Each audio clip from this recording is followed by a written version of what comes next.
This is Katie Horvath, CEO of Navigo, and I am privileged to be introducing to you our next speaker, Ms. Kathy LaRaia. Kathy is the Executive Director of Oncology Services at Munson Healthcare. Kathy was brought on board by Munson Healthcare, the largest healthcare system in all of Northern Michigan, to open up a cancer center. The Cowell Family Cancer Center indeed did open under Kathy's leadership and direction. Kathy worked very hard to assemble a team of rock stars and also to really put the patient and the patient experience at the center of everything that she was doing for the cancer center. Kathy added things like putting the radiation suite for oncology above ground. That never happens. And really trying to make the entire cancer experience as healing as it can be. But even more importantly, Kathy brought cancer prevention into the cancer center. And often you don't see that. Often cancer centers are dealing with treatment and of patients who already have cancer. And really the idea of prevention is left to the general practitioners who are outside of oncology care. I know this because I worked on Kathy's team and helped her to open the cancer center. We created programs involving exercise, diet, and other things to teach patients and also our community new ways of doing things to help ourselves prevent cancer from us getting it, our families, and our community. Kathy created smoking cessation programs and other wonderful things that have truly made a deep impact here in Northern Michigan. Without further ado, here's Kathy LaRaia. Hi, we're here today with Kathy LaRaia, who is coming to us from Traverse City from the Munson Healthcare Oncology Group at the Cowell Family Cancer Center. Kathy, welcome. Thank you, Bill. Hope you're doing well. It looks a little chilly over your shoulder. What's the weather like today? Is it cold there? I bet. Actually, we're having the warmest January we've had in a long time, so it's a little disappointing for the skiers and whatnot. Right. We're low on snow, so we're hoping for a lot more. Low on snow, but also low on heat. It is chilly there, right? It's not. You're not having some big warm front go through. No polar vortex. It's still below freezing. Yikes. Yikes. Well, your warm smile is not, and we are so glad to have you here. Just so everybody knows, Kathy and Munson have been working with Less Cancer for several years in projects and with our bike ride that typically leaves from the cancer center and returns to the cancer center. I personally have to say what a special place you work for or with, and you can't, the audience can't see today, but Kathy, if you could just give us a quick tour. I mean, originally when we picked up this call, you were in the meditation center, and you know, I'm always so impressed with the general vibe there, from the meditation center to the art to the water treatment to everything. What's the most special place for you in the cancer center? I think the room I was going to do this call at was our meditation room, and it's a series of 4 stained glass frames of all 4 seasons that one of our donors had commissioned to be done, so that meditation room would be comforting to not only our patients, but our staff and providers as well. We will be celebrating our milestone of our 5th year of opening this spring. And even through the pandemic, patients will say that are new, there's a calming aura here, that it's fearful when you walk in, and once you're in here, between the gloriousness of our staff and the aura of the facility, it helps people get through what they need to get through. And after 5 years, I'm pleased to say that's still the aura. That's what I try hard to protect. Right. Well, you know, the people could not be kinder there. They are the nicest people. We've had a tough year. We've been through some tough times. And I think the resiliency of the staff through all of this has been exceptional, not to mention to be diagnosed with cancer during a pandemic is unfortunate. And so we're doing everything in our power to make sure we don't miss a beat. So Right. between the gallery, the meditation gallery, and the support services we provide with social work and nutrition and genetic counseling, we've been able to stay the course. That's amazing. You guys have always been heroes for me, and I just cannot say enough great things about you or Munson or the Cancer Center. It's really a very, very special place. Kathy, I also know you, and I know that every person that walks in that door is family. I want to know what keeps you up at night during COVID. Like, what are the things that are, making you want to drive an ice pick into your eye? I mean, because it's stressful, and I know how much you care. When we were there last for the bike ride, the summer before last, I saw how many people, came up to you, hugged, all pre-COVID stuff, everybody's connected to the community. Everybody's got a story. You certainly are very, very interested in everybody there. I've seen it firsthand. What's your most pressing thing on your mind? I think when everything started in the springtime and we had to shut down so many services, my gut was just saying, if we're not being able to provide cancer surgery, or we have, can't provide access to cancer screenings such as mammography, colonoscopy, low dose CT screenings, what's going to happen? Would that lead to more negative outcomes? Would that lead to cancers being found at later stages? And so that was, the team, we kept coming together because here in Northern Michigan, we didn't experience the number of COVID patients that Southeast Michigan was experiencing, and yet we were shutting down everything. So we really had to get together to ensure safety for the patients coming through already. What are we going to do to protect them? Am I going to have enough providers in case they get sick? What am I going to do if, I only have 13 oncology specialists? What if half of them go down? What are we going to do next? So that was kind of forefront. How do we mitigate the risk of delays in treatment, and how do we keep our professionals safe? Those are probably the two major worries I had. You have. I mean, I know that you guys have all been fairly safe there. I'm sure you probably had to delay some procedures. Is there anything you can share on that? So our state of Michigan, everything was shut down for non-essential surgeries or treatments. And so how do you express to folks that gynecologic surgeries are emergent, urgent versus, somebody coming in with a trauma or whatnot? Mm-hmm. So Munson Healthcare came together and we stood up a few committees, and one was called the System Clinical Incident Command Committee. And I was asked to be part of that. Mm-hmm. So when surgeries were shut down, that was our worst fear. We were trying to find data in the literature to say cancer surgeries need to continue. If we delay these for months or 2 months or 3 months, not knowing what will the outcome be. And so it was hard. It was the chief medical officers of all of our hospitals, and we had to weigh what was going to happen. So an example I guess I would give is we had a woman with a very aggressive breast cancer, and she needed to have a mastectomy. And that procedure requires it to be in the hospital. So we were shut down. Our ORs were shut down except for emergencies. And so we finally convinced the committee that she should have a lumpectomy, at least at the offsite surgery center. Result, a positive margin. We didn't have enough PPE. We didn't have enough testing. So what are we going to do? Well, they had to bring her back for revision of those margins, and again, positive margins. So back to the committee to say, risk to this patient in dual surgeries, PPE's been used twice.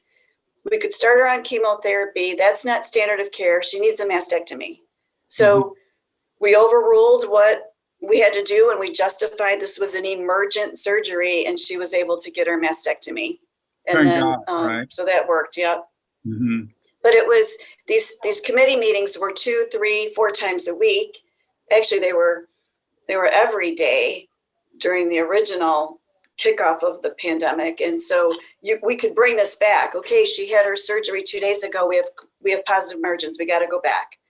And so, it was the nimbleness of the groups that had to just weigh those use of PPE, use of testing, and what are we going to do to take care of our community? So it was every day, a lung surgery patient presented to the ED. Are we going to do that lung surgery? It's an aerosolizing procedure. What kind of PPE do we have? Do we have enough ventilators? So it was trying times in the spring, but we stood up and we listened to each other and didn't want to delay unnecessary treatment that needed to happen. I love what a great squad you guys are. I love the way you work together. We know why policies can be helpful in public health. We also know that implementing them is another question. Things often look great on paper, and they're not always great in reality. But you and your squad there have done incredible things in serving the public and getting them the care that they need. Well, this is rural healthcare in Northern Michigan too. And so just because certain other health systems were implementing policies, we weren't at that peak of having to take care of that many COVID patients. So then what are we going to do for our community with baseline guidance, but be nimble enough to make changes when we could? Right, which is, I love the fact that you are, your team, yourself, I know firsthand, are such great problem solvers. But, we always, how unfortunate for the patient that has to go back and forth and be, get Band-Aids, 2 or 3 times before they really get the solution that they need for whatever their case is. And I'm certain you took care of that person in a very special way. As I've seen I actually have met hundreds of your patients. Yes, you have. I've met hundreds of them. I've actually personally said hello to so many survivors that have walked out those doors. And I love the way that you all bring them back every year and to celebrate, to participate in the cancer prevention bike ride, to be part of this community. And literally, I think the last time I was there, you might have had 300, 350 people. I probably shook hands with them, their families. It was amazing. It was really an amazing experience to be part of. And I love the way that you guys work with your community and with each other. Kathy, while we're on today, can you maybe tell us, because I do know for years you were at a hospital in Detroit, can you share with us how rural medicine is different, how this is different from that experience, from an urban situation? So that has been, my joy in moving to Northern Michigan versus the competitive environment of a suburb urban area. Really, the needs in the rural Northern Michigan are there. We have a lot of health disparities, whether it's access to screening and testing, whether it's people knowing how to enroll in insurance plans, or even just not even seeking out care. So we've created this hub and spoke model where the cancer center now is the hub, and we have 8 locations within the 30 counties that we can provide at least infusion services and an oncologist to go to that area to meet patients in the communities that they live. What's interesting during this time of this year is these are very small facilities. And so when we're implementing all of our safety strategies of distancing patients and no visitors and trying to protect them, we've had to reduce services. So if our Charlevoix hospital had 9 infusion chairs, we had to reduce those down to 6 to do adequate spacing. And so really just trying to be where the patient is.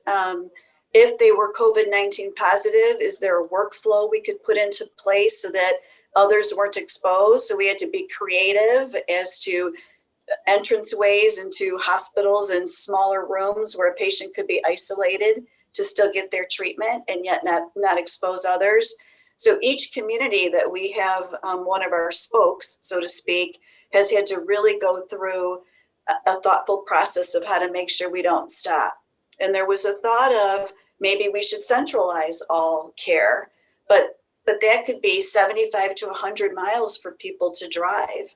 Mm-hmm. So it really was our mission to say, no, we have to maintain our presence, and we have to institute telehealth. We have to institute iPads so family members could come with a patient for a newly diagnosis, and even though they couldn't come into the facility. So I've had a pretty nimble team that's been able to, every provider's different, and they trusted us, and they went warp speed into tell us how we need to do this to make sure we take care of our patients. But it still was a challenge. And then there's that fear factor. That's still what we're trying to overcome, is folks that should have had screenings or should be taking care of their follow-up appointments, and they're just too fearful to come into a healthcare facility. So what are we going to, that's our focus now. How do we mitigate that? How do we demonstrate that we have a safe environment for them to come for their follow-up? So we're balancing telehealth with a campaign that we're going to promote in the next month or so for Cancer Prevention Month, and really how important it is for you to seek out those services to prevent the risk of negative outcomes. Mm-hmm. Great. I really appreciate that effort. I know firsthand from seeing you among the many hundreds of people summer after summer, that so many of these people you have firsthand relationships with. You know, I was hearing you ask people about their dog, or how's your cat, or how, I was like, oh my God, how's this woman hold all this information in her head? How do these specific problems get to your desk? How do people get attention for their needs during this time? How do you find out about it? So it's a multi-factor way. I mean, we have support services here. So we have a wonderful social worker who was very innovative and went to Zoom right away before our health system even had a Zoom account to figure out how to do her support groups. She actually increased her geographic reach because she wasn't doing face-to-face. And so she was, more people could join. Good. And so we hear things that way about those that are in the survivorship mode and what could be done better. And then we just have, many avenues, whether it's talking to a manager within our network or bringing things forth through their primary care nurse and what issues we have. And visitors was a big one. It's really difficult to come and be taken care of all by yourself. And so we had to, be creative about that. So back to the drawing board, where should we allow visitors? So we should allow visitors for new consults, because that's really hard to do by yourself. And so we had to tweak that, or your new treatment and radiation, or your first treatment and infusion. Can you have a caregiver, a loved one with you? And so then I hear from, phone calls directly to me, letters written directly to administration about our services, and we haven't done everything perfectly. We've upset a few people, as you can expect, but our mission really was to protect patients in all of our treatment facilities to continue their care. I'm proud to say some of our units had outbreaks or clusters of COVID-19 staff positive. And so far at all of our regional locations, even if we've had a COVID positive staff member, it's never turned into an outbreak or a cluster. So everybody is hunkered down. And I did a town hall meeting with my staff, probably September, October, to just show all the things that we've gone through, all the changes everybody implemented, and how well they did personally, because they could have, not behaved well in the community. but Mhm. you've made a commitment to take care of these folks and to be part of this service line. So make that a priority. And I believe they did and still are. So that's been special. I also think it's interesting, we know how scary cancer is. We all know how scary cancer is. And so you're getting the most anxious of the anxious on the phone when they are first into your place. And I'm impressed with how the people at the Cowell Family Cancer Center are able to communicate in a lot of different modes, in a lot of different ways. So when you are calling the center, you are talking to somebody who has some training that knows how to start solving your problem, and you don't get put on hold, as we all do in kind of bigger institutions. I mean, that's the benefit of being your shop, is that when somebody calls, they're going to get pretty good attention right away with the first person that answers the phone. And I think if more institutions had that kind of advocacy right at the front end, it might make this process so much easier. And I think that's one of the places that you're ahead of the game, because I've certainly called that place, and they are, very good on the phone.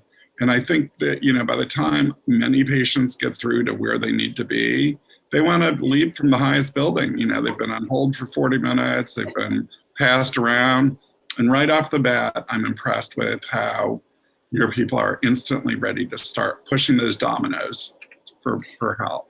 Well, you bring up a good point. When we moved to a telehealth platform, we did 0 telehealth visits in January of 2019, and we moved to 60% telehealth visits by March. Wow. And we by hit or miss, we started using a platform that was a little complicated. Patients had to receive a text and then check in, and then they received another text to see the provider, then they received another text to check out. In our rural communities, sometimes the bandwidth is not strong. And so it would just resort to a phone call visit then, because we couldn't do the video visit or show CAT scan results or anything. But the scripting had to continually change with the staff, letting the patient or the caregiver know what was going to happen next. As a matter of fact, it was 2 weeks ago, we just rolled out on a more advanced platform so that it almost simulates like an actual visit. So a patient logs on, they're put into a waiting room, and then the check-in people will talk to them. They're left in the waiting room. Then the provider comes in, they're left in the waiting room, and they check out. So it's a one-time connection. So that's evolved in 6 months of doing this. And so we're going to continue to do telehealth, especially our survivor visits, our chemotherapy education. Great news. And that's great for rural healthcare. Why do they have to drive for another visit if we can do some of this in a different way? And we know what roads are like this time of year. It's challenging enough as it is, but when you're coming from 50 miles away on icy roads and big winds, it's tough. Yeah.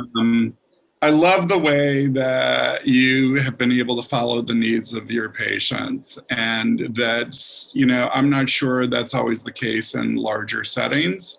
And maybe it's kind of being on that pioneering frontier of rural health that allows you to follow their needs and create change or adjustments as needed. And the ability to follow those needs is very special. I think that's one thing that makes you all very unique to healthcare. Well, we really were moving on a pathway to really do more prevention and screening. And you and I have had this conversation. I don't want to be the treatment facilities only. We have, in Northern Michigan, we have some of the highest rates of hereditary cancers. We have the highest rate of young female breast cancer. There is work that has to be done, whether we have environmental issues or whatnot up here that we have to emphasize. And so getting back to that, I can't wait to do that. We were going to do a big event in March called Rollin' with the Colon. And we were going to have, an inflatable colon here. And we had a panel of experts to talk about screening, colon screening, because, we finally came to consensus. We had our GI, our gastroenterologist physicians, our oncologists, our primary care doctors all agree that colonoscopy might be the gold standard, but there's other ways of getting screened. And so that was going to be our panel to tell people to take that first step. And in this area to mitigate your risk, because we do have some higher risk factors in Northern Michigan. We're not exactly sure why yet. So we are not going to stop that. That having the Less Cancer bike ride here was just pivotal to us, because that's just to kick it off, our survivor and prevention programs. And also, too, I think, Less Cancer initiated the National Cancer Prevention Day and what you're part of now, National Cancer Prevention Workshop, and the United States Bipartisan Congressional Cancer Prevention Caucus. So all of those things are tied in through our work, and you have participated in this year after year, which we are so grateful for. So our listeners know, those who have tuned in today, when we can treat cancer, we prevent other kinds of cancer. So it was really a big conversation, and there are things that we can do with the way we're living and where we're living, how we're living, with our diets, all of which you have been plugged into and participating in. And so the interesting thing about where you are is that you're able to better advocate for your community in a way that keeps them healthy. And that's what this is really all about. It's not just, cancer treatment, as you had said, but really advocating and keeping families and community members engaged and understanding how they can better protect themselves, lower their cancer risk, lower that level of suffering that comes with cancer. And, I'm personally so grateful for everything that you're doing and everything that's being done at the Munson Oncology Cowell Family Cancer Center. It's a big handle. But I want to get it right, because you are doing such a terrific job. And I'm so grateful for everything you're doing, because I think in the years that you've participated, you probably have heard from people that weren't from Traverse City, that liked your model, that understood what you were doing, that wanted to better serve patients.